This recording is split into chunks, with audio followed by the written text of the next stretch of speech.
A sua personagem ela vai ter uma ligação muito próxima, né, Carol, com o Elton. Eu gostaria que você falasse um pouquinho como é que vai ser a sua personagem, o desenvolvimento aí. A Carolina, ela logo no início da série, a gente já percebe que ela tem um certo mau humor com um possível mundo machista do futebol. Ela tem até alguns embates com a chefe dela.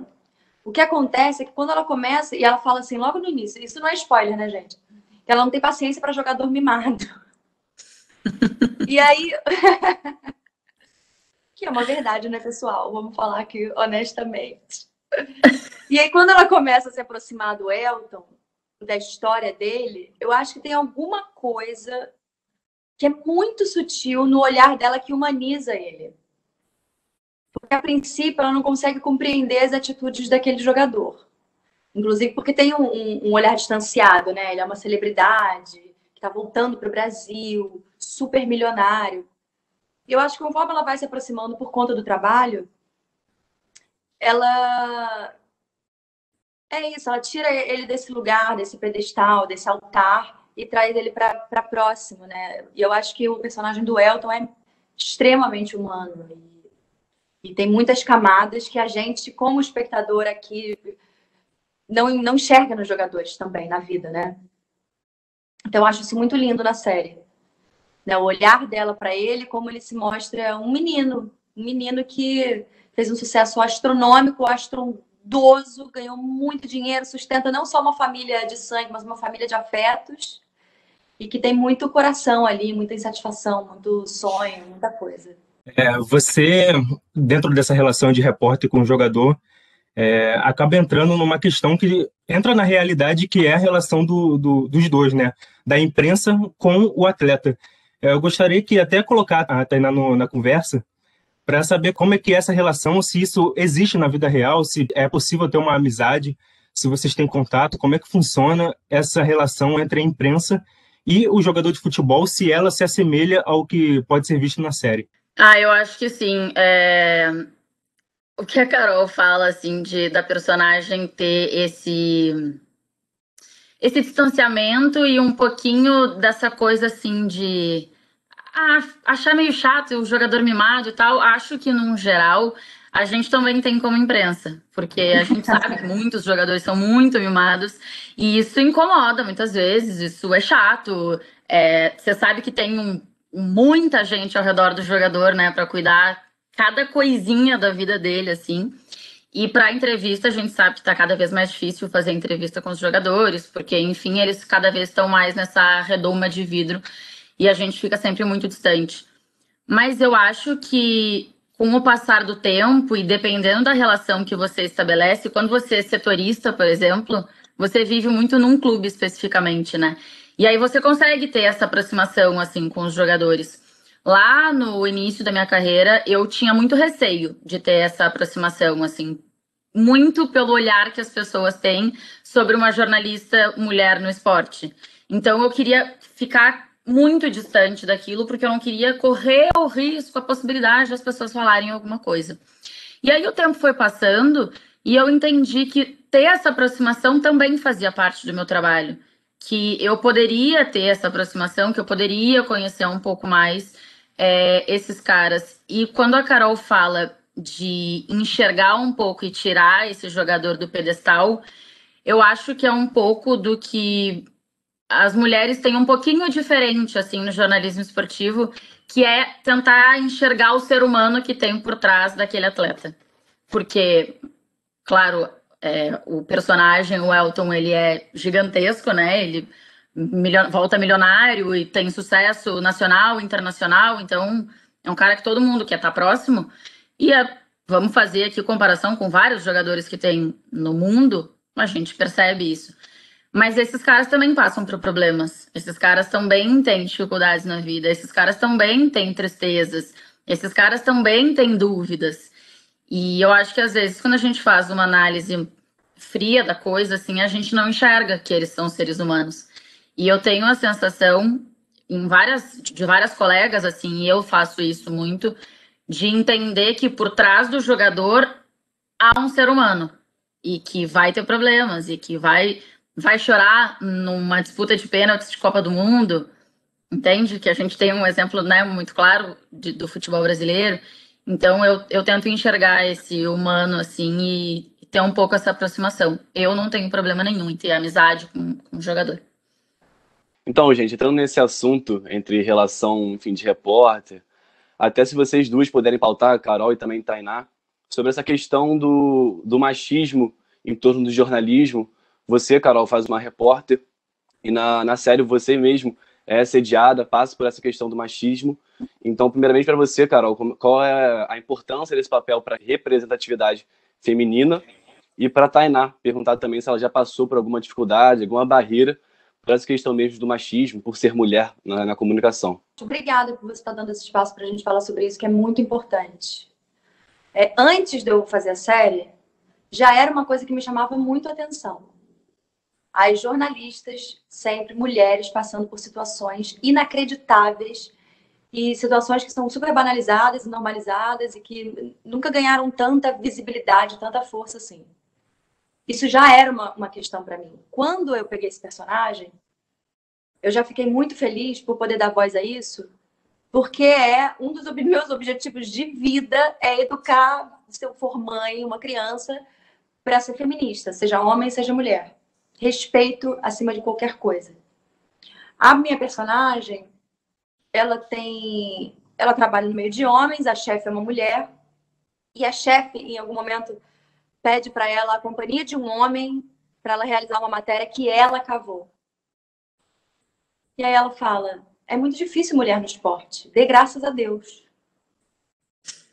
Por quê? Por que é muito difícil mulher no esporte? Porque a mulher é frágil, porque a mulher não tem capacidade de pensar sozinha, porque a mulher não tem força física. Então o esporte é para os homens, o que é físico é dos homens, a mulher é o emocional, a mulher é a fragilidade, a mulher é a que cuida, é o maternal. E eu acho muito lindo o trabalho de vocês, Tainá, assim, muito incrível mesmo, porque exige uma segurança que a gente não foi ensinado a ter, que vocês estão tendo que aprender na marra, na vivência, no dia a dia, nas situações tanto situações pequenas, como tem na série uma cena que eu estou numa mesa só com comentaristas homens, e eles não deixam a Carolina falar. Quando ela começa, ela sabe tudo. Quando ela começa uma coisa, eles cortam e completam a frase. Isso é uma coisa que pesquisando eu vi que acontece, gente, acontece muito. E é muito desesperador não darem voz para as mulheres em qualquer lugar profissional que seja. Inclusive, como atriz, às vezes isso acontece também. A gente teve uma diretora, a Cláudia, graças a Deus, foi o que eu falei, Luizão, você é maravilhoso, mas é que ter uma mulher comandando foi muito importante, porque tem um olhar diferenciado que a gente sabe uma da dor da outra. E como o esporte é essencialmente masculino, infelizmente, especialmente futebol, né? A gente fala futebol feminino, que é uma coisa que eu que nem sou tão ligada em futebol, quero destruir esse nome. Futebol feminino, por que se o futebol não é futebol masculino, né? Então, a Claudinha teve esse olhar muito íntimo nas dores que são comuns a todas nós. Então, a gente trouxe isso muito para a cena. Acho que falei já demais. A Carol toca num ponto que... em vários pontos, assim. Primeiro, na série, ela tem uma chefe mulher. Isso é bastante difícil, se a gente pensar, num geral, em chefes mulheres. Num geral, da vida, inclusive, digo, né? Não só do jornalismo esportivo, mas se a gente pensar em grandes cargos, ter mulheres ainda é uma coisa... daqui a pouco que as pessoas estranham. Isso de ser silenciada, de ser traduzida, eu acho que, assim, acontece muito com a gente. O completar a tua frase, o não deixar você falar, e o te traduzir, porque, assim, você tem todo um raciocínio. Aí vai para um colega e o colega diz, não, o que a Tainá queria dizer é que... Não, eu não queria dizer, eu disse. As pessoas entenderam. Por que um homem precisa me traduzir para eu ser entendido? Eu não preciso. E isso acontece assim com todas nós. Acho que a gente está dando passos. E isso é muito importante. Assim, óbvio que a gente vai ter muitos pontos ainda a tocar, muitas reclamações ainda a fazer. mas eu acho que a gente está dando passos importantes, a gente tem comentaristas, a gente está tendo narradoras, muitas narradoras, nesse ano a gente tem. Então, isso eu acho muito, muito importante. Mas a gente ainda precisa avançar e avançar, eu espero que a passos mais largos, assim. Porque tem uma coisa que é muito chata, que é você, no ar, passar por uma situação dessas, e se você responde, se você se impõe, se você mostra o que está acontecendo no ar, isso não é bonito, né? Não fica bem no ar, assim, não é gentil com os seus colegas. E também acho que a gente está passando por esse processo de transformação, então eu também não tenho vontade de deixar um colega numa saia justa, enfim. Por isso que eu acho importante a gente ter a possibilidade de conversar sobre isso fora do ar, de deixar isso muito claro para as pessoas, porque é muito difícil essa situação quando ela acontece no ar. Tem duas possibilidades, e as duas são ruins para a mulher. Ou você se posiciona, e aí você ou vai ser chamada de grossa, ou você vai ser chamada de mimizenta. E a outra possibilidade é você não se posicionar. Só que, ainda mais hoje com redes sociais, as pessoas sabem muito qual é o meu pensamento, por exemplo, sobre isso, né? Então, como pode eu nas redes sociais querer carregar uma bandeira e quando acontece comigo eu não me posicionar? Então é difícil dos dois lados, se você se posiciona e se você não se posiciona. Por isso que é importante o que a Carol falou no início da fala dela aqui, de se ela for mãe, ela quer educar uma criança como uma criança feminista. Porque é só a educação que vai mudar isso tudo, que vai fazer com que as pessoas enxerguem a mulher e o homem do mesmo jeito. Falando sobre futebol ou falando sobre moda. A gente tem as mesmas capacidades. Uma foi de assistir muitas mulheres, e uma coisa que foi assustadora foi que eu colocava no Google ou no YouTube e sempre vinham situações de assédio. Em primeiro, assim, você bota mulheres no esporte, vem assédio ao lado. Isso foi um choque, e um choque de realidade, assim. Mas, tirando essa parte, depois de assistir muito, e não existe uma forma, né? Porque são mulheres, são pessoas, cada uma tem um jeito de falar, cada uma tem um tempo, cada uma tem um foco. Mas eu tentei criar um repertório grande, largo, das vozes dessas mulheres. E depois eu parei um pouquinho de assistir para entender isso em mim, como era para mim fazer essa jornalista. Eu lembro até que numa das primeiras leituras, uma assistente de direção falou assim: mas não tá parecendo uma jornalista. Eu saí arrasada, não parei de assistir. E aí, no final das contas, num dos primeiros dias de filmagem, alguém da equipe, que eu não vou lembrar quem foi, falou: nossa, mas você é jornalista? Obrigada. Valeu a pena todo o estudo. Muito. E às vezes é preciso distanciar também, para que a gente entenda no corpo e fique com aquele cheiro ali do jeito de vocês, porque eu não queria de forma alguma fazer uma reprodução do que são jornalistas mulheres no esporte. Senão ia ficar caricato, ia ficar duro, não ia ser real. Então, depois de assistir muito, eu deixei um pouquinho de lado para ver o que de tudo que eu vi sobrava em mim. E aí foi assim que eu fui fazendo. A Carol falou em outro momento aqui sobre um momento da série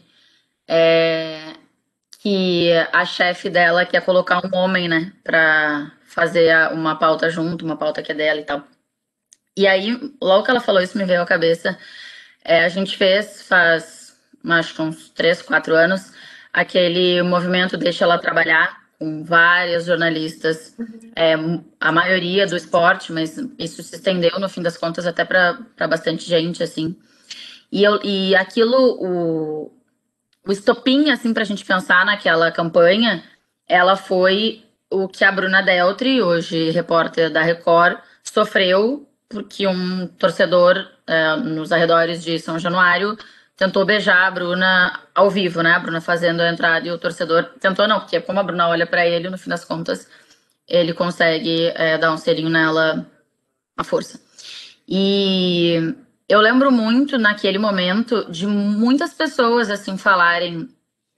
Claro, acho que as pessoas não falam por mal mesmo, tá? É um pensamento automático e é isso que a gente precisa mudar. muitas pessoas falarem, pô, mas também manda uma mulher por meio de um monte de homem bêbado. Gente. Mas, gente, não pode mandar uma mulher para fazer esse tipo de entrada ao vivo, esse tipo de reportagem. Gente, não dá pra gente perder a oportunidade de trabalho porque os homens não têm capacidade de se segurar, de ser minimamente educados. Bêbados, não me interessa. Bêbados ou não bêbados, precisam ser educados e respeitar os profissionais que estão ali trabalhando, sejam eles homens ou mulheres. Então, que é um pouco até do que a Carol trouxe, assim, tem que botar um homem junto, tem que botar às vezes na pauta, no texto, para isso dar mais credibilidade, tem que botar para fazer essa entrada, porque lá naquele meio não podem ir mulheres e tem que ser homem. Então, de fato, assim, a série retrata muito da nossa realidade. São várias barreiras, né? Recentemente aí a Renata, que é a nova narradora do Grupo Globo, sofreu várias questões nas redes sociais, né? O pessoal caindo em cima, criticando ela pela voz feminina, enfim, essas questões. E até se mantendo nessa pauta, Carol, eu queria perguntar, você falou aí que você, enfim, pesquisou, né? Tentou criar um repertório. E ainda mantendo nessa pauta feminina, você teve alguma jornalista, alguma repórter em especial que você se baseou para a personagem? Não, foi o que eu falei. Eu achei que se eu focasse em alguém, eu ia tender a reproduzir, a imitar. E eu não queria cair numa imitação. Mas eu vi muita gente, viu? Eu não vou nem saber te dizer quais foram as mulheres, mas um monte de mulher incrível e muito diferentes entre si. Porque eu tinha no imaginário uma forma mais firme de falar, uma coisa que não, gente, não existe. Que não existe, né? Mas eu acho que em algum momento houve, porque por essa necessidade das mulheres serem respeitadas. Então, eu ouvi em alguma pesquisa, que eu não vou lembrar também o que foi, eu vi alguma matéria de uma mulher falando, uma repórter, que não se maquiava no início da carreira para se sentir mais respeitada. E, no entanto, agora, imagina, gente, a gente faz o que a gente quiser, né? Vocês fazem o que vocês quiserem. Então, eu não foquei em uma pessoa específica, mas eu passei por várias pessoas incríveis. Isso que a Carol disse, eu já vi a Ana Thaís falando um pouco sobre, a Ana Thaís falou sobre uma entrevista que eu já não vou me lembrar de quem era, mas que ela se identificou, Ana Thaís Matos, né? E que eu me identifiquei muito, que é uma coisa que a gente passa por um processo no início da carreira, normalmente, né? De masculinização. A gente tenta ficar o mais masculina possível para que as pessoas não enxerguem de outra forma, entende? Para que as pessoas enxerguem a gente ali só como profissional e para que a gente passe quase que despercebida, assim, para que ninguém veja que tem uma mulher ali, porque no fim das contas, há muito tempo era pior ainda, mas ainda é um pouco esquisito, assim. Então a gente passa muito por esse processo. Eu lembro muito lá atrás, quando eu comecei a fazer jogo, eu fazia jogo para rádio e eu fazia jogo de boné e de camiseta comprida. A camiseta comprida era um pedido do meu chefe.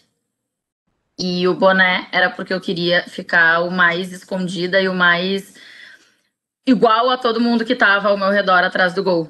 Então a gente passa muito por esse processo, assim, de não maquiar. É um processo de masculinização. E aqui é muito aspas mesmo, porque não tem nada de masculinização você usar um boné ou você não usar maquiagem, né? Mas é a sensação que a gente tem de tentar ficar o mais próximo, assim, dos homens para não chamar atenção e para conseguir fazer o seu trabalho e só o seu trabalho. Tudo bem, Carol.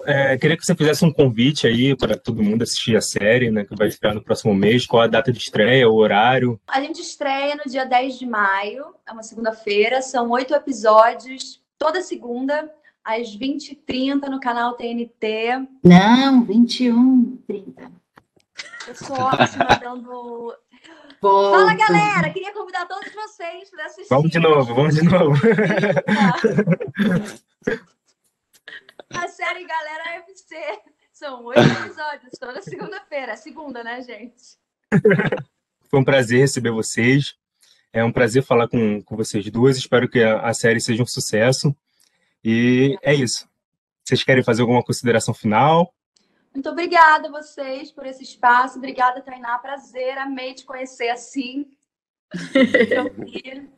Obrigada, João e Ricardo, pelas perguntas, pelo conteúdo que vocês proporcionaram da gente falar, que está sendo tão bom, tão importante, que a gente quer tanto falar. Então, muito obrigada.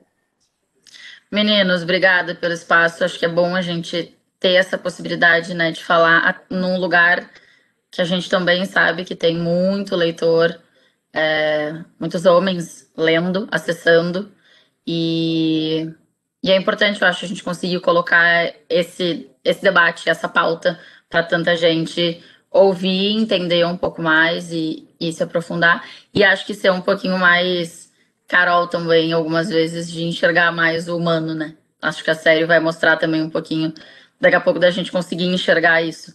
Claro que são atletas, e que a gente quer que eles sempre vençam, enfim, deem o melhor, mas que são humanos, né? E que às vezes cansam de ser essa máquina que a gente acha que eles são. Gente, esse é o tema principal da série, né? Galera FC, ela estreia no dia 10, né? Como a Carol falou. É uma série ficcional que envolve jornalismo e futebol. Podem prestigiar que é sucesso e é isso aí. Tchau, tchau. Muito obrigado.